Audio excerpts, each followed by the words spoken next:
Bienvenue dans votre tutoriel sur le parrainage des époux et des conjoints défaits au Canada. Alors, qui suis-je? Je m'appelle Jérôme Atekanié, mais je suis consultant réglementaire en immigration canadienne. Alors, j'ai aussi le droit de vous représenter devant la Commission de l'immigration et du statut de réfugié euh, au Canada. Et donc, mon numéro de membre, c'est le R710941. Alors, notre tutoriel a deux parties. Il y a la partie théorique et la partie pratique. Dans la partie théorique, on va voir les aspects théoriques comme comment on fait pour constituer un dossier de parrainage complet, quelles sont les erreurs qu'on peut éviter et comment maximiser les chances d'approbation. Alors, on va voir ça en détail et rappelez-vous, donc, ce tutoriel a été mis en place juste pour vous faciliter de pouvoir constituer des dossiers solides et vous éviter vraiment des erreurs qui ont fait en sorte que vos dossiers soient rejetés et puis aussi pour vous aider justement, ainsi en sauvant du temps, afin que vous puissiez réaliser votre regroupement familial le plus vite possible. Alors, donc, c'est ça l'objectif du tutoriel. Tout ce que je vous donne dans le tutoriel, ce sont des informations que vous pouvez trouver sur les sites d'immigration Canada. Alors, il y a pas de, il y a rien de nouveau ici. C'est vraiment des conseils pratiques ou pratiques afin de vous aider à sauver du temps. OK. Et aussi, je sais que, il y a d'autres vidéos qui vont parler de ça, mais je peux toujours répéter ici que ce tutoriel ne m'engage en rien. Entre moi et vous, il y a vraiment rien du tout parce que quand vous achetez ce tutoriel, vous pouvez en faire ce que vous voulez. Bien sûr, lorsque vous restez dans les limites autorisées par la loi, ce qui fait qu'il n'y a pas de contrat implicite ou bien des contrats tacites, il n'y en a pas du tout. OK, donc le seul contrat qui accompagne ce tutoriel, c'est le contrat de consultation initiale, comme quoi que donc là, vous le savez, vous avez 3 heures de consultation avec moi, le consultant en immigration, attaché à ce cours ici. C'est justement pour vous permettre de pouvoir m'appeler si vous êtes bloqué quelque part euh, pendant que vous êtes en train justement de remplir votre demande de parrainage. Donc, c'est vraiment gratuit comme ça parce que donc ces 3 heures-là, ça vaut bien plus que donc le prix que vous avez payé pour le tutoriel et aussi pour donc ces 3 heures-là. Donc ça a été vraiment mis à votre disposition juste pour vous aider. Donc encore une fois, les objectifs donc du tutoriel sont de constituer un dossier de demande de parrainage vraiment complet et puis éviter les erreurs courantes et aussi maximiser les chances d'approbation. Donc comment? Ben on va le voir dans la partie théorique et aussi dans la partie pratique. Alors, on va commencer avec des rappels. Qui ne peut pas parrainer son époux ou son conjoint de fait? Alors, qui ne peut pas parrainer son époux ou son conjoint de fait? C'est d'abord, premièrement, un mineur. Donc, un individu de moins de 18 ans ne peut pas parrainer son époux ou son conjoint de fait. Si vous n'êtes ni citoyen canadien ni résident permanent, vous ne pouvez pas parrainer votre époux ou votre conjoint de fait. Si vous êtes à l'étranger et que vous êtes résident permanent, donc vous ne pouvez pas euh, parrainer votre époux ou votre conjoint de fait, sauf si à partir de l'étranger, vous signez, vous faites une déclaration comme quoi que lorsque votre époux ou votre conjoint de fait va revenir, va obtenir la résidence permanente, eh bien, vous allez revenir au Canada ici pour pouvoir l'accueillir. Alors, mais s'il n'y a pas de, il y a- s'il y a absence d'une telle déclaration, donc vous ne pourrez pas parrainer votre époux ou votre conjoint de fait. Alors, la suite continue si vous recevez l'aide sociale, sauf pour invalidité, bien sûr. Et puis, si vous-même vous avez été parrainé, par exemple, si c'est vous-même qui avez parrainé quelqu'un d'autre qui est devenu résident permanent à cause d'un parrainage, euh, et pour conjoint de fait, donc il va falloir attendre au moins 3 ans pour pouvoir parrainer une autre personne dans la même catégorie. si c'est vous qui avez été parrainé par votre ancien époux ou épouse ou conjoint ou conjointe de fait, alors, à ce moment-là, vous allez attendre un minimum 5 ans. Et bien entendu, si vous avez été marié civilement, avoir un document qui atteste que le divorce a été prononcé par l'état civil. Donc, c'est ça. Et puis, vous pourrez pas aussi parrainer votre époux ou votre conjoint des faits si vous avez manqué à un engagement antérieur. Le manquement à un engagement antérieur, que ça veut dire? Ça veut dire que lorsque vous parrainez quelqu'un, qui que ce soit, ça veut dire, ça peut être votre époux, épouse, votre enfant à charge, ou quelqu'un d'autre que vous avez parrainé et que vous avez manqué à un engagement, à l'engagement de subvenir aux besoins de cette personne-là jusqu'à ce que la personne devienne autonome, c'est financièrement. Alors, si cet engagement-là n'a pas été respecté, à ce moment-là, vous ne pourrez pas parrainer votre époux ou votre conjoint de fait. Un exemple pratique, c'est lorsque vous avez parrainé, par exemple, un enfant à charge et que l'enfant à charge est arrivé et l'année qui a suivi, l'enfant à charge s'est retrouvé à prendre de l'aide sociale.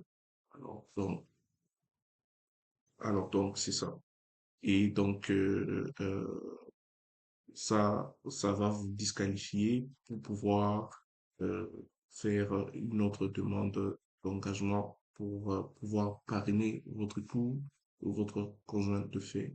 Alors, si vous avez manqué à payer une portion alimentaire, vous ne pouvez pas non plus parrainer votre époux ou votre conjoint de fait. Si vous êtes un failli non libéré, vous ne pouvez pas non plus parrainer votre époux ou votre conjoint de fait.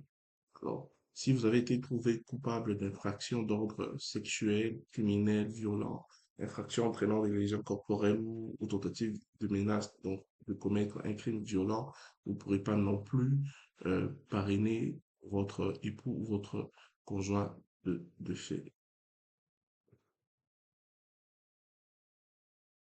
Alors, ne peut pas parrainer. Bon, donc la liste continue. Si vous faites l'objet d'une mesure de renvoi, si vous êtes détenu dans un pénitencier ou prison, si vous avez déjà une demande de parrainage en cours, donc vous ne pouvez pas non plus parrainer. Si vous avez effectué un mariage à distance, donc le Canada n'accepte pas le mariage à distance. Si vous êtes encore marié à une autre personne, c'est ça. Et puis, si votre relation est jugée non authentique, une relation non authentique, ça veut dire une relation qui a pour but l'acquisition d'un statut au Canada.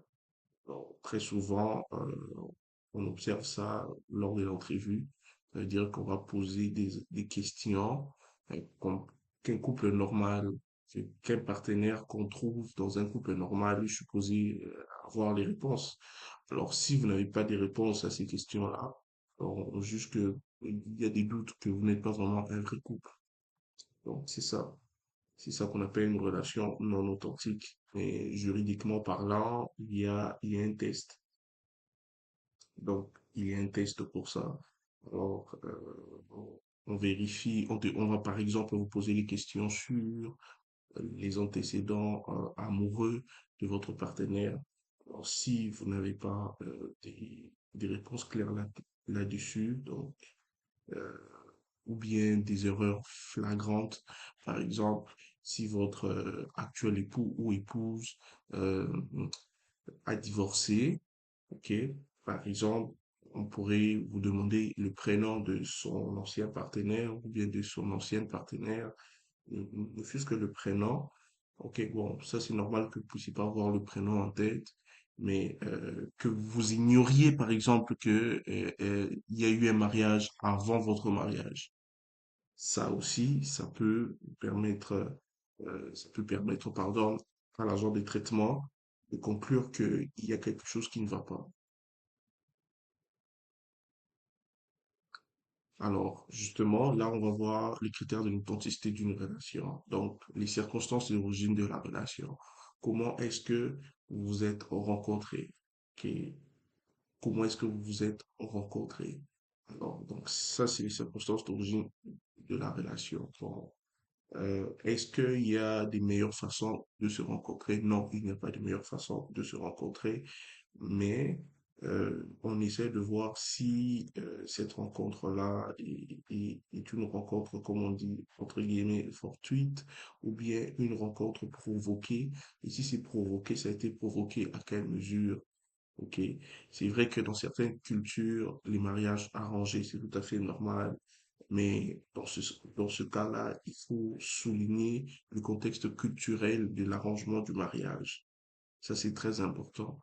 Alors, la durée de la relation, plus un couple va durer en relation avant de se marier ou bien après le mariage, avant d'entamer la, la, la procédure pour la résidence permanente, plus ce couple-là aura tendance à être authentique. Mais il y a aussi des cas où un couple a été marié très longtemps, ils ont été très longtemps séparés, et ça peut aussi être préjudiciable à l'authenticité de la relation parce que comment est-ce qu'ils ont fait pour être séparés pendant autant de temps et toujours garder la flamme vivante. Donc, ça peut être un préjudice sur ce critère-là de l'authenticité de la relation. Donc, c'est vraiment du cas par cas. C'est vraiment du cas par cas et c'est la raison pour laquelle vous avez 3 heures de consultation, donc 3 sessions d'1 heure de consultation avec le consultant en immigration que je suis pour pouvoir vous accompagner dans cette procédure-là alors que vous serez en train de soumettre votre demande des parrainages tout seul. Alors, le troisième critère sur l'authenticité d'une relation, c'est le comportement lors de la première rencontre. Quand vous êtes rencontrés la première fois, est-ce que c'était le coup de foudre? Est-ce que c'était d'abord, euh, on est juste là, on essaie de se connaître. Alors, c'était quoi vos comportements lors de la première rencontre? Ensuite, il y a la connaissance de chaque partie, euh, la connaissance, pardon, que chaque partie a des relations antérieures de l'autre. Donc, je vous l'ai mentionné tout à l'heure. Si vous ne savez pas les antécédents amoureux de votre partenaire, alors ça, c'est vraiment, ça peut indiquer à l'agent que votre relation n'est pas vraiment authentique. Ensuite, la prestation de soutien, pardon, l'ampleur des communications. Combien de fois vous communiquez? Si, est-ce que vous vivez ensemble? Si vous vivez ensemble, on s'entend que vous communiquez en tout temps. Si vous vivez pas ensemble, c'est quoi l'ampleur des communications, la fréquence, et puis par quels moyens? Alors, est-ce qu'il y a la prestation des soutiens financiers? La prestation des soutiens financiers, ça veut dire, est-ce qu'il y a quelqu'un est-ce qu'il y a un partenaire qui soutient l'autre partenaire financièrement. Ensuite, il y a la connaissance des enfants euh, de l'autre et le partage des responsabilités liées aux soins de ses enfants. Alors, si ce sont des couples où il y a déjà eu des enfants avant, comment est-ce que euh, l'autre interagit avec ces enfants-là? D'abord, est-ce que l'autre partenaire a connaissance de ces enfants-là? Ok, par exemple, s'il y a eu mariage, est-ce que ces enfants-là sont arrivés au mariage? Est-ce que ces enfants-là sont venus au mariage, pardon? Est-ce que ces enfants-là ont été présents? Ok, ça c'est très important. Ensuite, l'intention des parties à la cohabitation. Est-ce que vous habitez ensemble? Pourquoi vous habitez ensemble? Quelles ont été vos intentions? Est-ce que euh, vous êtes mis ensemble, ok? Par l'intention des parties à la cohabitation, on peut voir aussi ça comme l'intention des parties au mariage. Parce que s'il y a eu mariage, c'était quoi l'intention? Si par exemple, on est dans une situation de conjoint de fait, s'il y a eu cohabitation, ça vous avez commencé à habiter ensemble, c'était quoi l'intention?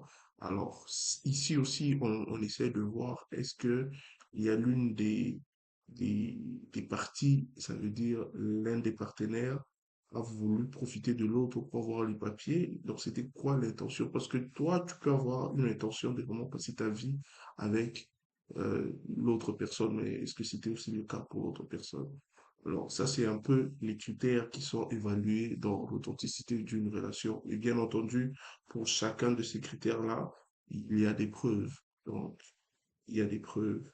Alors, ce sont des critères qui vous permettent d'étayer votre demande de parrainage. Ça veut dire de chercher de la documentation pour ajouter Par exemple, l'ampleur des communications, vous parlez combien de fois par jour, donc faire des captures d'écran de vos conversations. Si vous n'habitez pas ensemble, si vous habitez ensemble, alors là, il y a des copies des documents euh, qui vous sont adressés à la même adresse pour chacun des deux partenaires. Donc, il y a la durée de la relation. Vous pouvez mettre, par exemple, une photo lors de votre première relation, dater la photo, expliquer le contexte, donc la connaissance que chaque partie a des relations antérieures de l'autre. Bon, il n'y a pas grand-chose comme preuve qu'on peut mettre là-bas. L'appréciation des soutiens financiers, s'il existe, donc ce sont des preuves qu'on va mettre dans le dossier. Donc, est-ce qu'il y a des enfants? Alors, il y a des actes de naissance. Et puis, s'il y a des photos avec ces enfants-là, on va aussi le mettre dans le dossier. Donc, c'est pas mal ça. Les causes des refus. Alors, quelles sont généralement les causes des refus? Généralement, les causes des refus, euh, ça dépend aussi des dossiers, mais c'est qu'on observe de temps en temps, c'est par exemple un écart d'âge très significatif.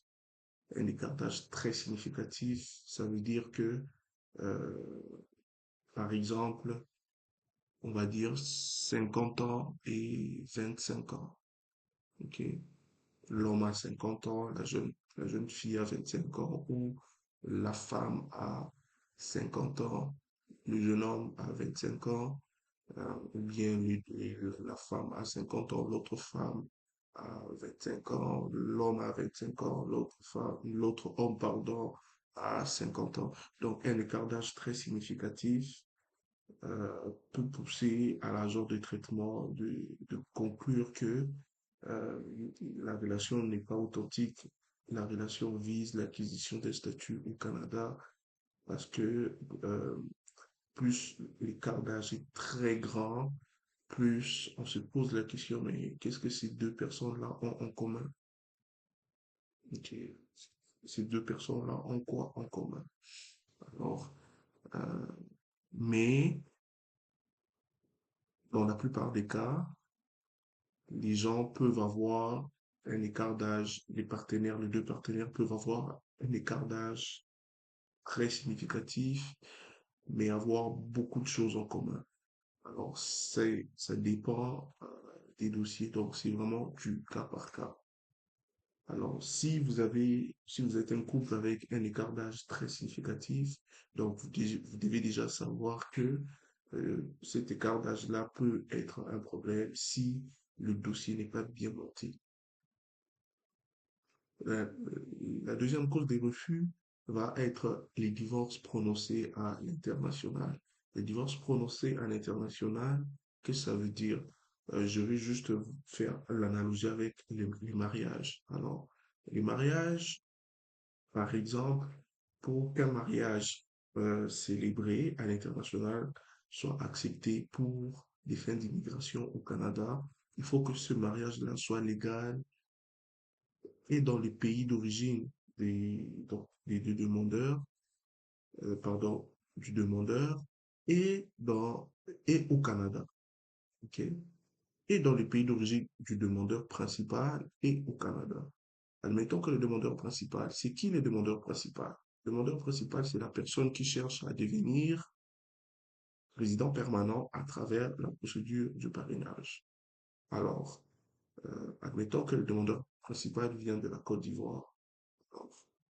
Le mariage célébré doit être accepté, c'est-à-dire légalement accepté en Côte d'Ivoire et légalement accepté aussi au Canada. Pour ce qui concerne le Canada, il y a juste une exception par rapport à la célébration du mariage. Le Canada n'accepte pas, à des fins d'immigration, le Canada n'accepte pas les mariages en proxy. Ça veut dire célébrer à distance. Le Canada n'accepte pas ça. Alors, maintenant, en ce qui concerne le pays d'origine du demandeur principal, il y a plusieurs pays au monde. Ok, chacun des pays, en ce qui concerne la légalité et la célébration des mariages, donc la légalité des mariages, eux, ils acceptent, ça dépend de ces pays-là. Alors, c'est votre responsabilité de vous assurer que le mariage qui a été célébré civilement, qui a été célébré civilement, est reconnu dans le pays d'origine du demandeur principal et au Canada pour que ce mariage-là puisse être accepté dans le cadre de la procédure de parrainage. Donc ça, c'est pour les mariages. Parce que si vous célébrez un mariage, par exemple, à distance, ça veut dire que c'est un mariage qui n'est pas accepté au Canada.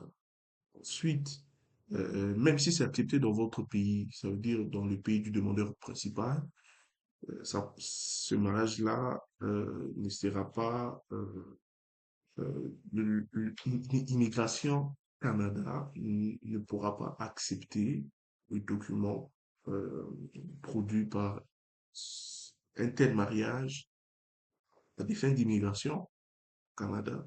Donc ça, c'est très important à savoir. Ça, c'est vraiment très, très, très important à savoir.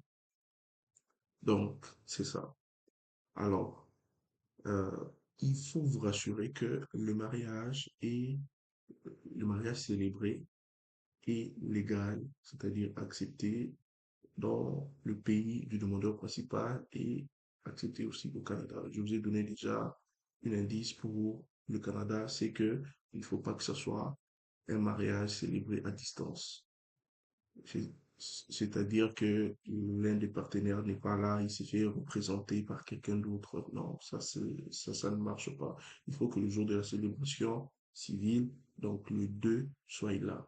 On parle ici du mariage devant l'État. Ok, on parle pas de mariage traditionnel, on parle pas de mariage religieux, on parle du mariage célébré devant l'État. Ça, c'est très important. Vos mariages traditionnels, vous pouvez les faire à distance, de toutes les façons. Ces mariages-là, légalement, ne sont pas reconnus par l'État. Pour qu'un mariage soit reconnu par l'État, il il faut vous renseigner auprès de votre pays d'origine, quoi faire pour ça, si un document va être accordé. Alors, si le document est accordé et que vous n'étiez pas présents, vous deux, au même endroit, ça pourrait être légal chez vous, mais pas au Canada. C'est très important. Alors, ça, c'est pour le mariage. Maintenant, pour le divorce aussi, il faut que lorsque vous divorciez, il faut que ce divorce-là soit accepté dans votre pays d'origine. Il faut que ça soit aussi accepté au Canada. Donc, il faut vous renseigner au Canada au moment justement d'obtenir votre papier de divorce. Si, quelles sont les conditions pour que ce divorce-là soit aussi accepté ici. Et en général, lorsque vous avez été marié avant de venir au Canada, donc il y a seulement l'autorité de votre pays qui va donner un certificat de divorce. Et ce certificat-là de divorce sera suffisant aussi pour le Canada. En général, c'est ça. Et lorsque vous avez été marié ici, au Canada, ben, il faut un certificat de divorce canadien.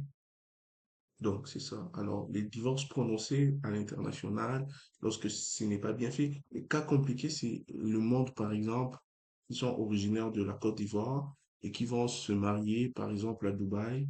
Et pour avoir un certificat de divorce, il faut aller à Dubaï, par exemple, pour avoir un certificat de divorce. Et puis, bon, généralement, pour le Canada, dans ce cas d'espèce, il n'y a pas beaucoup de complications, mais il faut que ce divorce-là soit aussi valable pour le pays d'origine du demandeur principal. Parce que le Canada veut avoir une preuve dans ce sens-là.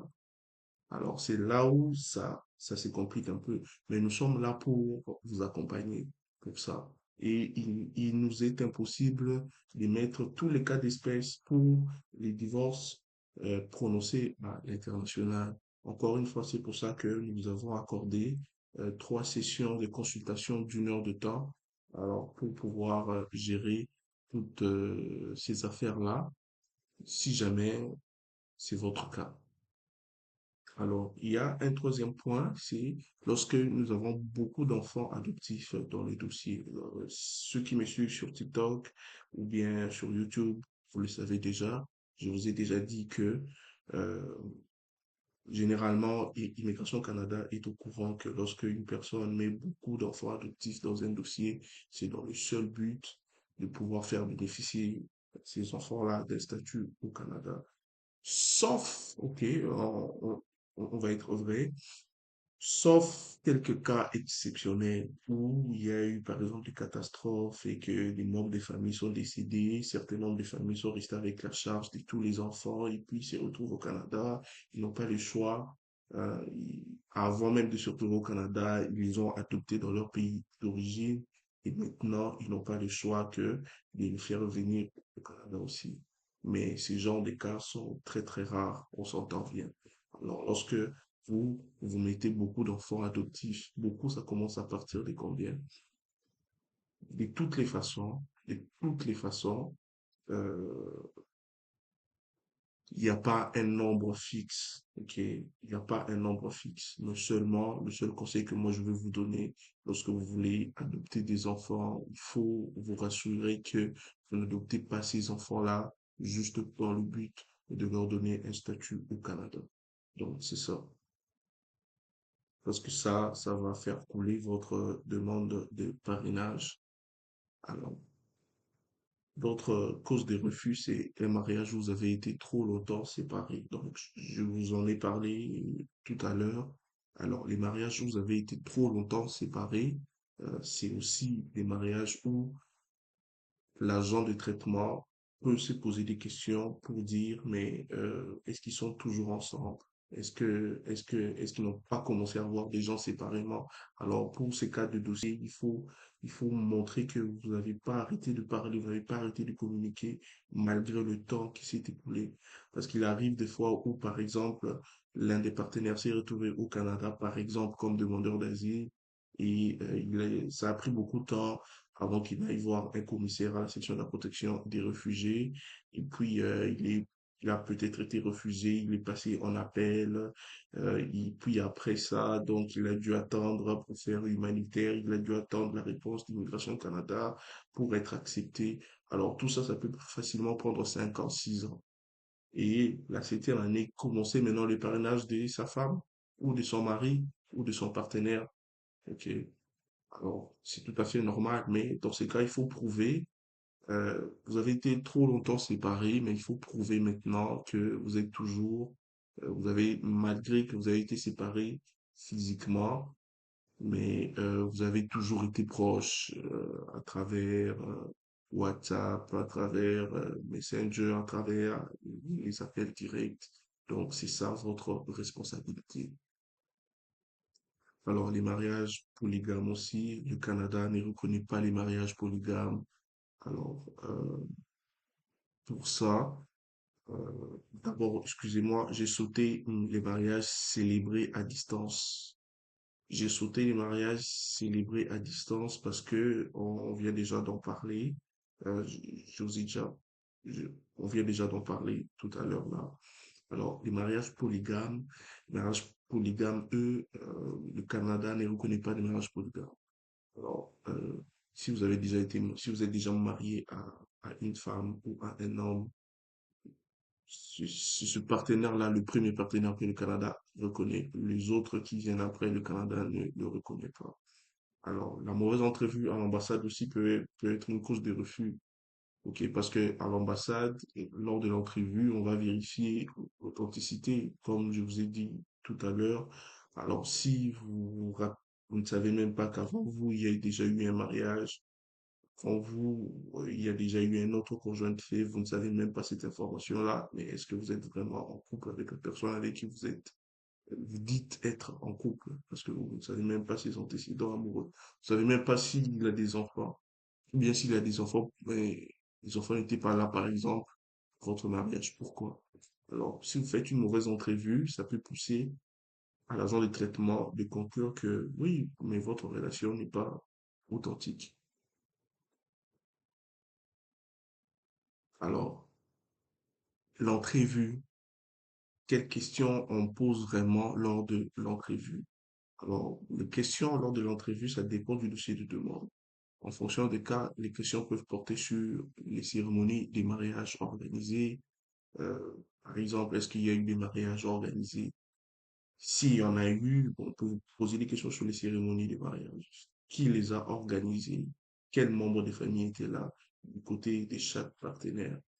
Et quels membres de famille n'étaient pas là? Et pourquoi ils n'étaient pas là? Ok?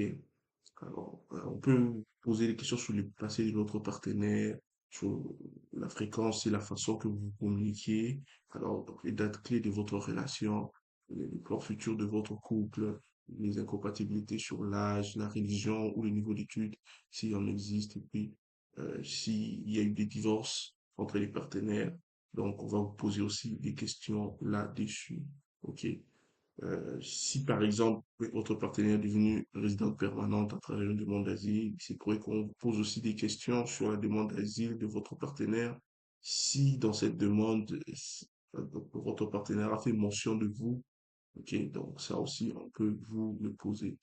Parce que les demandes d'asile, ce sont des demandes, il arrive que par exemple, que les partenaires n'aient pas vraiment divulgué le contenu de leur demande d'asile à l'autre partenaire pour le protéger. Et ça, donc, ça arrive aussi. Mais si vous avez été mentionné et que vous avez eu un rôle actif dans la demande de votre partenaire, dans la demande d'asile de votre partenaire, c'est sûr qu'on va vous poser des questions là-dessus aussi. Alors, quelles sont les alternatives face au refus? Les alternatives sont simples. Bon, vous pouvez réappliquer, vous pouvez choisir de réappliquer. Euh, Soit vous pouvez choisir de faire appel dans la section d'appel d'immigration dans les 30 jours suivant la décision de refus si le demandeur principal réside à l'étranger au moment de la solution de la demande. Alors, ça veut dire que si la personne qui cherche à devenir résidente permanente, donc qui cherche à se faire parrainer par l'autre partenaire, réside à l'extérieur du Canada, au moment de la soumission de la demande, ou même si tout au cours de la demande est traitée comme si le deux principal se trouve à l'extérieur du Canada, alors euh, en cas de refus, le demandeur principal, attention, en cas de refus, c'est le répondant qui fait appel. Donc, la personne qui est au Canada qui fait appel devant la section d'appel des immigrations. Alors, si le demandeur principal habite au Canada et qu'il y a un refus, donc il n'y a pas d'appel, ça veut dire qu'on a vraiment jugé que vous, vous n'appartenez pas à cette catégorie-là du regroupement familial. Ok, donc les délais des traitements. En général, moi je vous conseillerais, donc là j'ai mis le lien, vous pourrez faire pause sur la vidéo et puis aller directement au lien pour pouvoir voir donc, donc les délais de traitement pour une demande de parrainage et pour conjoint de fait. Mais en général, donc, les délais de traitement, c'est en général entre 6 mois et 24 mois. En général, c'est ça. Le plus rapide, c'est 6 mois, mais j'en ai pas encore vu. J'en ai vu de 9 mois 12 mois. Donc, c'est ça. Mais bon, vraiment, en général, c'est ça. Il y a une moyenne vraiment de 13 14 15 mois. OK? Parce qu'il y a énormément de demandes de, de parrainage dans ce sens-là. Alors, il faut vraiment être patient. OK? Vous ne pouvez pas soumettre une demande de parrainage et vouloir avoir ça vite. Non, ça ne marche pas comme ça. Alors, c'est quoi l'ensemble du processus et de la durée? Alors, ça, ce sont les estimations à peu près, OK? Ce sont les estimations à peu près que j'ai mis en place pour vous. Généralement, le processus et la durée se passe de cette façon. Premièrement, il y a donc le rassemblement des documents et la liste de contrôle. Ensuite, il faut créer un compte dans le portail de résidence permanente, soumettre la demande à travers le portail, recevoir l'accusé de réception, demande de paiement de données biométriques, ou alors vous pouvez déjà payer pour les données biométriques et puis vous allez sauter ça donc, vous allez déjà payer pour le prélèvement de vos données biométriques et puis vous allez sauter cette étape-là parce que c'est une étape de plus inutile. Et après ça, on va vous demander donc vos données biométriques à peu près vers le 8e mois. Après, c'est l'approbation en principe et puis donc la prosecution au Québec et la demande du certificat de sélection du Québec. Ensuite, il y a l'examen médical, il y a l'entrevue et puis il y a l'obtention de la résidence permanente. Alors ça, c'est un peu un parcours typique. Ça se passe pas totalement de cette façon-là. Ça, c'est un peu les grandes étapes. Encore là, ça dépend du dossier parce qu'on peut vous demander certains documents, on peut vous demander certaines certaines preuves. En tout cas, ça dépend du dossier. Alors, les sources, pardon, les soutiens et les ressources disponibles, bien, on a mis pour vous un groupe WhatsApp privé, vous posez des questions. Vous avez 3 sessions d'1 heure avec moi et vous avez accès aux questions fréquemment posées.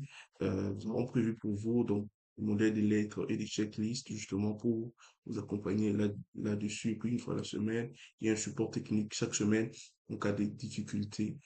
Alors, bon, c'est par ici qu'on va finir cette partie théorique. C'était vraiment beaucoup plus pour voir euh, la théorie qui est liée à ça. Maintenant, là, on va passer à la partie pratique. Dans la partie pratique, c'est vraiment qu'est-ce qu'on fait, comment est-ce que ça se passe.